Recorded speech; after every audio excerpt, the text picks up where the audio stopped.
vi vil gå litt på norsk og litt på engelsk. Selvsagt så disse utenlandske vennene våre, de ikke så gode i norsk, så de tar på engelsk. It is with great pleasure I would like to welcome to this exciting seminar on service innovation. We will particularly welcome to our partners and friends from England and the United States. For you who don't know Borg Innovation as well, we are an innovation company that will be visible and a leading player in innovation in Østfold. Our knowledge is in the field of innovation, and especially service innovation. And it's going to make us preferred partner for growing innovative and knowledge-based businesses in Østfold. The company's main objective is to help to create tomorrow's competitive businesses. We will contribute actively to the creation of new businesses, develop new growth businesses, increased innovation in existing companies, creating more jobs and growth in Østfold. Our focus areas are incubation and business incubator and healthcare innovation. Our ambition is to make Østfold County as a pioneer in healthcare innovation.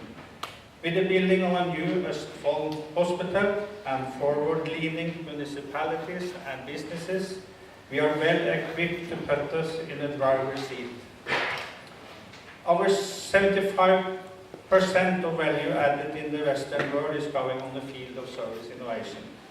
In the Nordic countries, almost 80% of persons employed are in the service sector. But service innovation is important in any businesses, whether working in the private or public sector.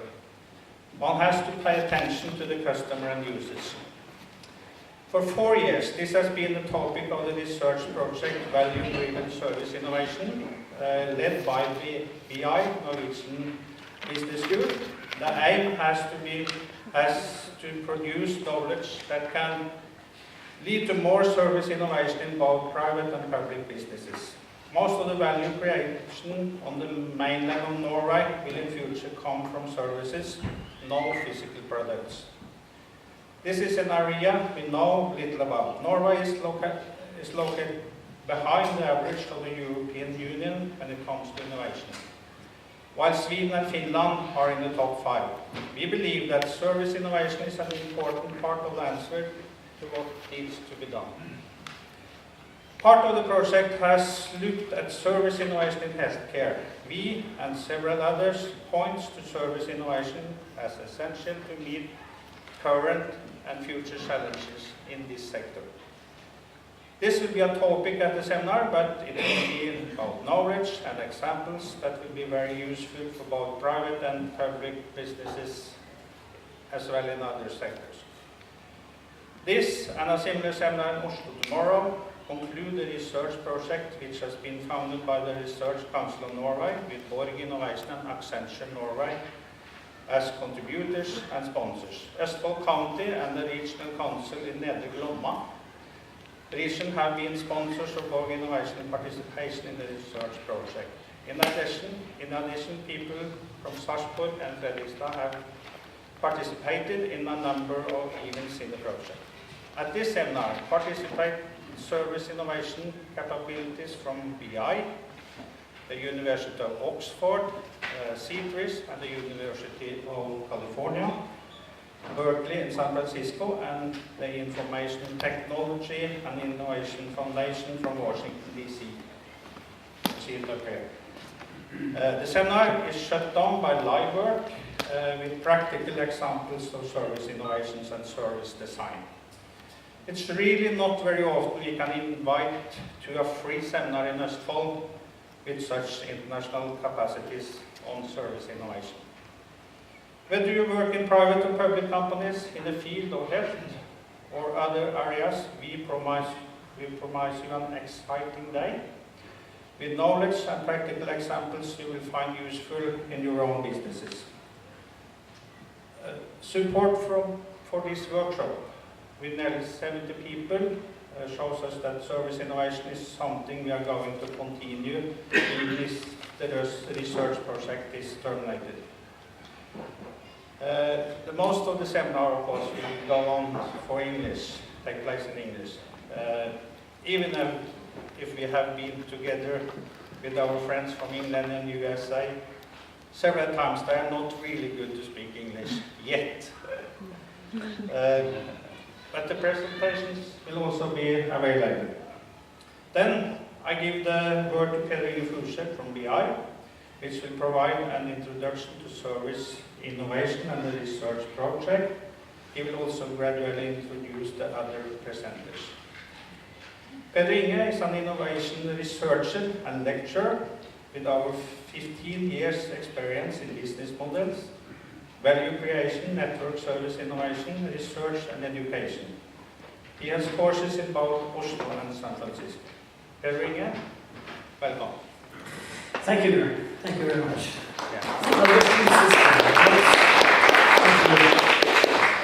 Yeah, good afternoon, everyone, and thanks for coming here, and thanks for letting us present to you some of the work that we have done over the last 4 years. It's been, I think you also have to say thanks to Borg Innovation. So they've been an active partner in developing this concept of value-driven service innovation that kind of came up 5-6 years ago. And also to Ragnar Verdidrevet, who's sitting here.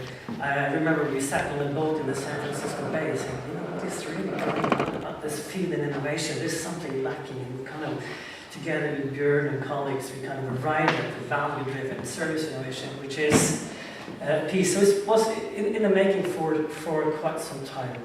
So I've been heading this project, and besides the colleagues who are here, we also have some others who have been working with us for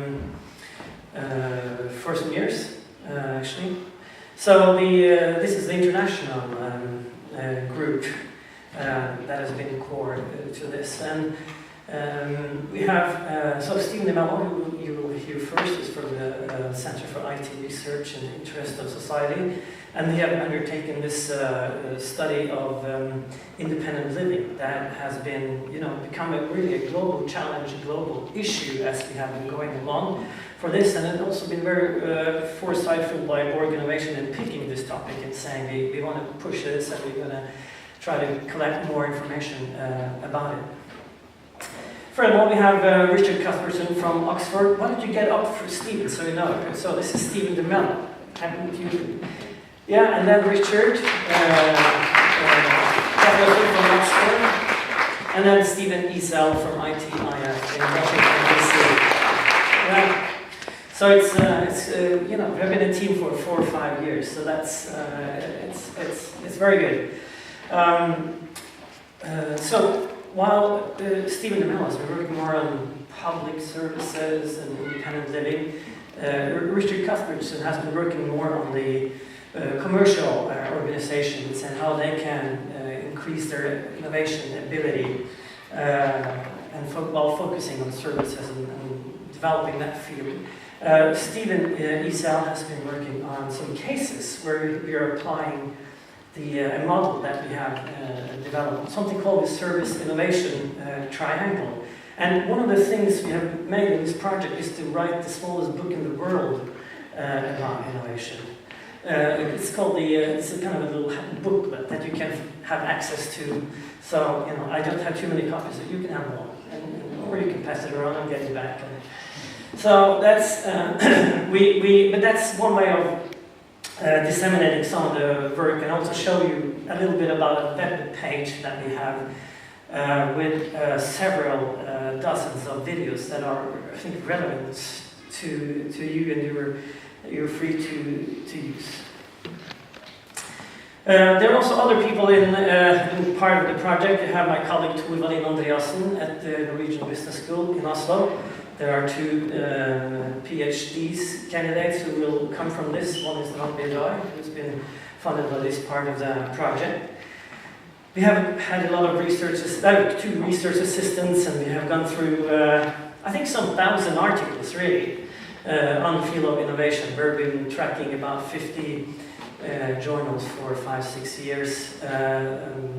And we have ended up with 1,280 articles that we think are most relevant. So we've been doing a lot of this material, and probably the service innovation is perhaps it's intangible. But anyway, let me just show you in the beginning here some of the resources. So our webpage is the bi.edu/service innovation. And here you find some links to the research team that have been briefly introduced. We have a YouTube channel, a LinkedIn page, we have a service innovation blog, and we have a Twitter feed. So maybe we should have a hashtag like VDSI if you want to send a Twitter feed today. That would be good. And then as the main sponsor has been the Research Council of Norway, and our thanks go to them as well, of course. We make this a lot of this material free and accessible, and we really want you to use this material. It could be for students, it could be for business professionals and academics alike. And I'll give you a little glimpse into what that is. So what is this concept of service innovation? And in Norwegian I would say Serviceinnovasjon, because it's beyond, it's more than the customer service that we're talking about. It's not about the innovation in the customer service, it's much more than that. If you remember Michael Porter's value chain model, you have something called service at the very end there of the model, and you just, it's like some clay you put on the product, and hopefully the service has been good enough and you never see the customer or the product again. But we're kind of advancing the understanding of what a service is.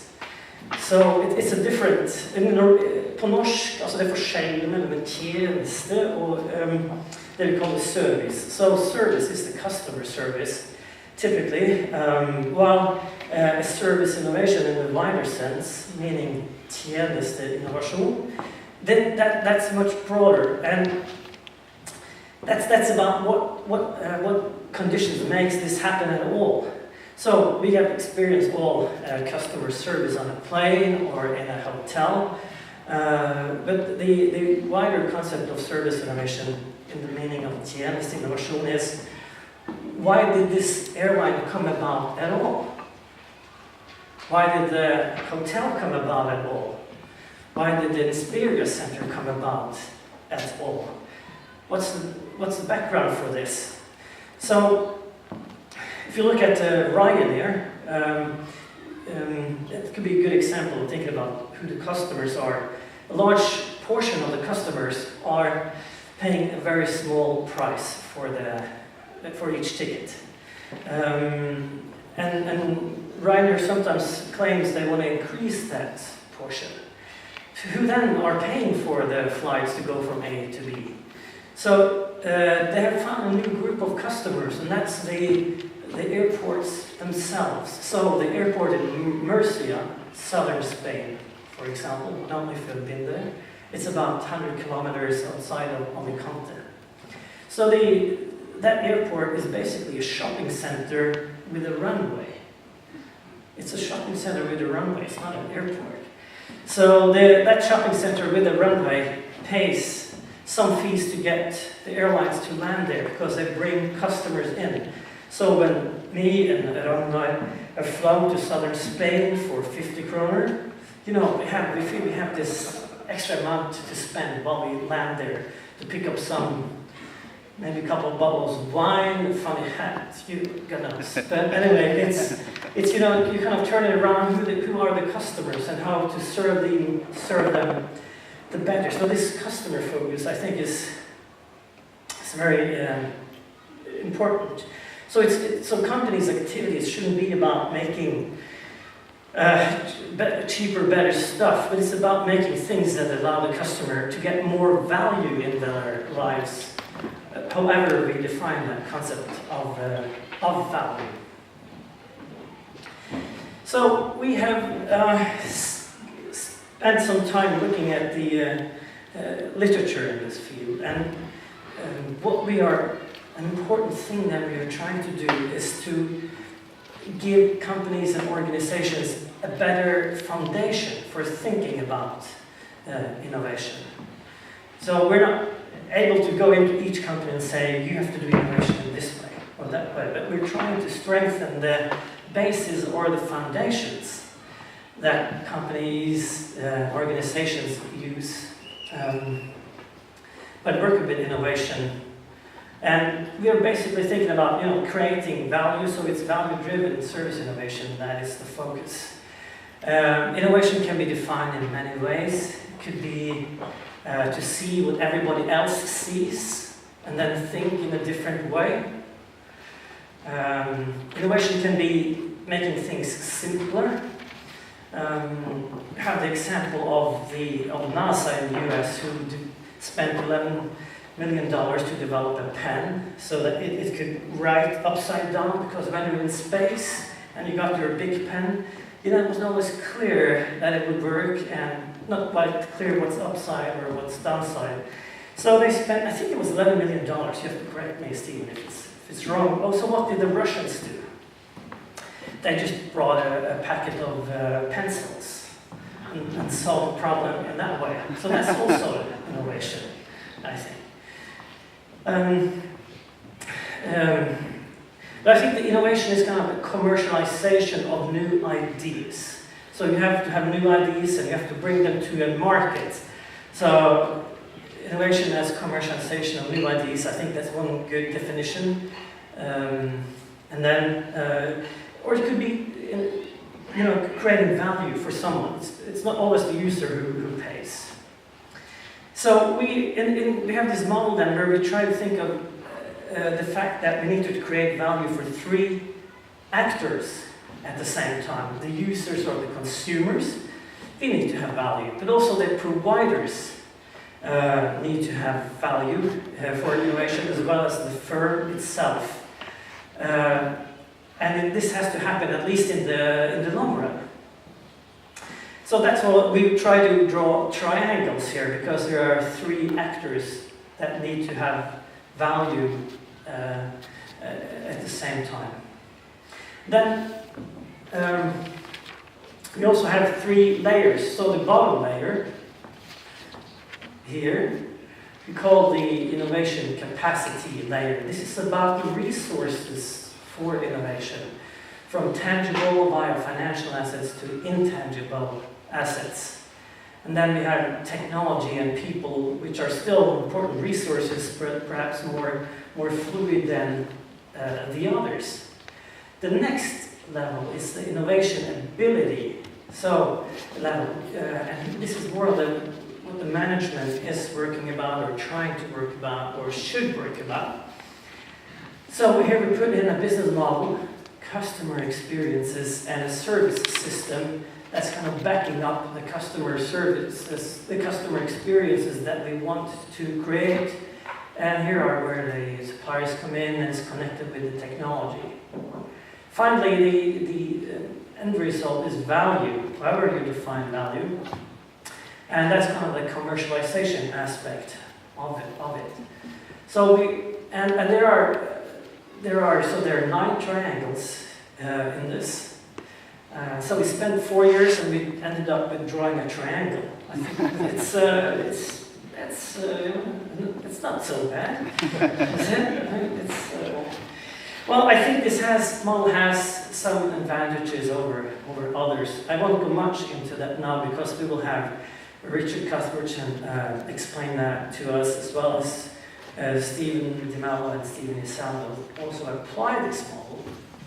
But one thing to note is that the capacity layer down here, and so even if you have a lot of capacity in terms of money or people, that doesn't necessarily mean you can create any value or succeed with commercialization, because it's really this layer, the ability layer, that needs to work very well for the resources to turn into some value. I think that one example is Microsoft has maybe spent 10 times the money as Apple on innovation. Nokia has had a lot of resources, but not been as successful as Apple has been over the last 3-4 years. So, and when, you know, Osterwalder's model and, you know, the Dublin model with the 10 types of innovation, they don't make this, there are two things that don't make us clear, which is the 3 sides to create value for 3 kinds of actors at the very same time, as well as the 3 layers. So we think that, well, it's not only about drawing a little triangle here, but it's these insights are important for innovation to succeed. 96% of innovations fail, so hopefully just 95.9 can fail if they try to use this model a little bit more, and hopefully during this afternoon we will convince you that this is a model that at least can be used in a very good way side by others. I don't think anybody of us believes we have, you know, the model of innovation. That's still way ahead, I think. But hopefully this is going to work.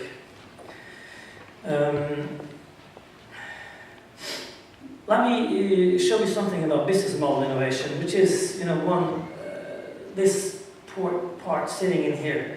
So I'd like to show you just a little bit of the material that we have collected and that is available freely for you.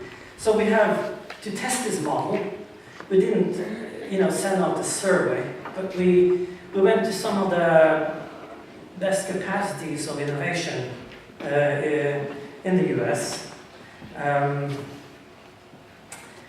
And we have some statements for each of these 9 elements.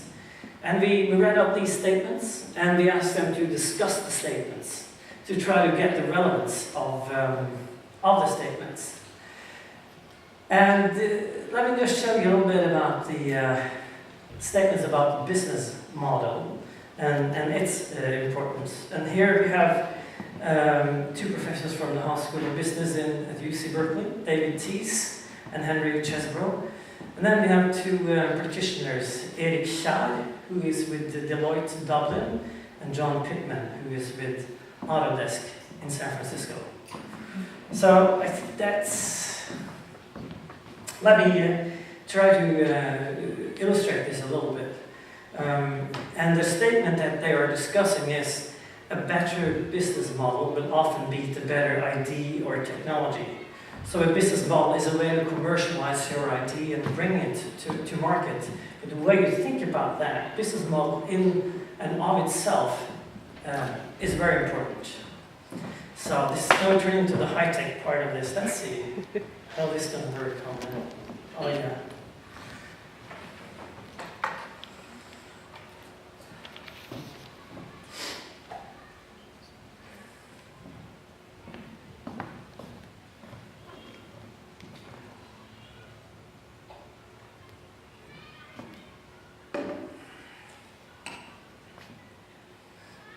So if you're online now, you can go to, or maybe you can show the web page first, actually, bi.edu.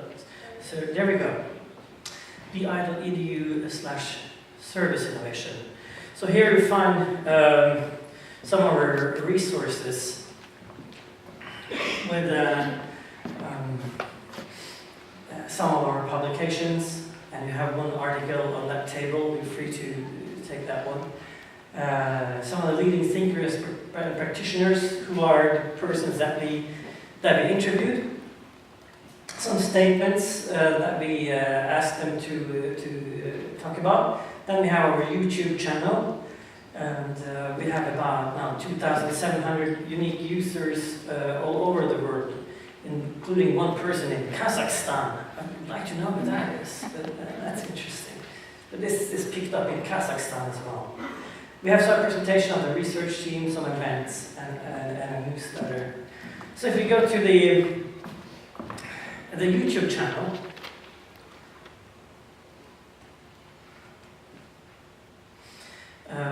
we have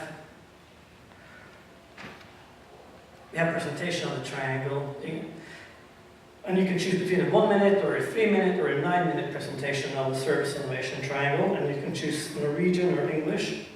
And then you have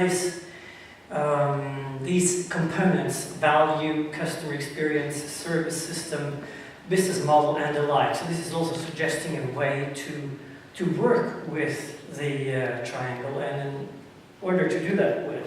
So let me spend maybe 5 minutes on some of these thinkers and practitioners. And it would be interesting to ask yourself as well about this statement. A better business model will often be the better idea or technology. Så forretningsmodellen I seg selv viktigere enn ideen, eller viktigere enn teknologien. Det betyr at hvis du har to teknologier som like gode, så kan den som har best forretningsmodell som pakket rundt denne teknologien vinne. Ja, kanskje kan det til og med være slik at den som har den beste forretningsmodellen ikke engang har den beste teknologien. Så det på en måte utsagnet rundt der, og vi spurte da disse personene om de var helt enig I verken eller om de var uenige med utsagnet. Og så har vi da benyttet dette her som en måte å få bedre forståelse av hva andre tenker og mener rundt forretningsmodeller, og at vi setter dette sammen med de andre komponentene I modellen. Så hvor viktig forretningsmodellen? Det en viktig komponent? Ikke hva jeg tror. La oss se hva de tenker, og vi har altså gjort we have made 6 or 7 interviews, but we have chopped them up in 1 to 2 minute segments, so whenever you're on the bus or whatever, if you have 2 extra minutes, you can check out some of these. And we have about, in the end of this, we're going to have about 500 videos divided on these 9 segments, plus some other interesting issues in innovation. Okay, let's go ahead. What do these do? Think about this. Let's click on the business model. This fence, let us see, we start with Henry Chesbrough.